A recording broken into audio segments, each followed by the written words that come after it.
في سن 27، وبعد أن باشر موسمه الكروي في الدوري الفرنسي على أحسن حال مقارنة بسنوات الإصابات الماضية، وبعد أن قفز ناديه نيس إلى المركز الأول بعد فوزه سهرة السبت الماضي أمام الغريم مارسيليا في ديربي الجنوب، يتواجد يوسف عطال في أصعب فترة في حياته، لأنه يلعب في فرنسا التي تبدو أكثر دولة متشددة على كل من يتعاطف مع الفلسطينيين، أكثر من الولايات المتحدة ومن إنجلترا.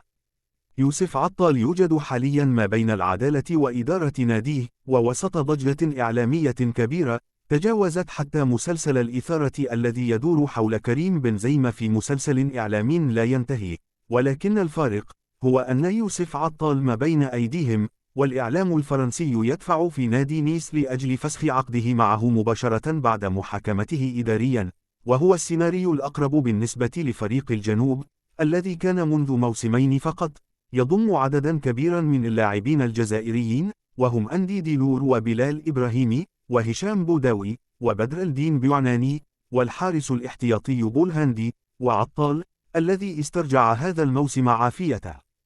مشكلة يوسف عطال هي حكايته مع الإصابة، لأن أي فريق يتابع ما يحدث له حاليا في نيس قد يتقرب منه، ولكن في سيرة اللاعب الذاتية، كما أن الإصابات أكثر من دقائق لعبه، وسيجد عروضا بالجملة من المملكة العربية السعودية وقطر وتركيا، وحتى في الدوريات الأوروبية الكبرى ومنها إسبانيا. الأصداء الأولية تقول بأن الضغط الممارس على نادي نيس التابع للمدينة التي عاشت في صيف 2016 حادثة الدهس بشاحنة قيل بأن قائدها قتل ما لا يقل عن 85 شخصا، وهو ما جعل بلدية نيس من أكثر المتشددين وحتى العنصريين، ومسؤول نيس يحرصون على أن يسجلوا هدفا سياسيا بفسخ عقد يوسف عطال الذي اتهموه بتشجيع العنف ومعاداة السامية.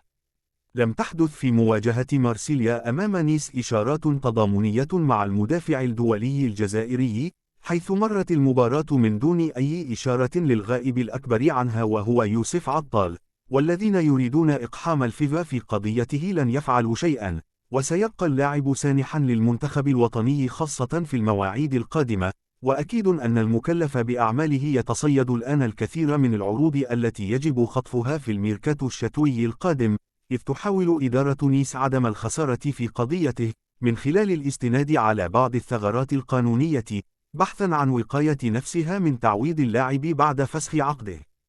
يوسف عطال في حاجة إلى وقفة تضامنية خاصة ورفع معنوياته، فلولا الإصابات التي لازمته لكان حاليا مع فريق كبير في دولة غير فرنسا، ولكانت نيس مجرد ماض في حياة عطال، كما هي حاليا رين في حياة رامي بن سبعيني، وحتى في حال إكماله لموسمه الكروي في الجزائر، فإن يوسف عطال عليه ألا يتأثر من هذه الحكاية الفريدة من نوعها في تاريخ الكرة الأوروبية.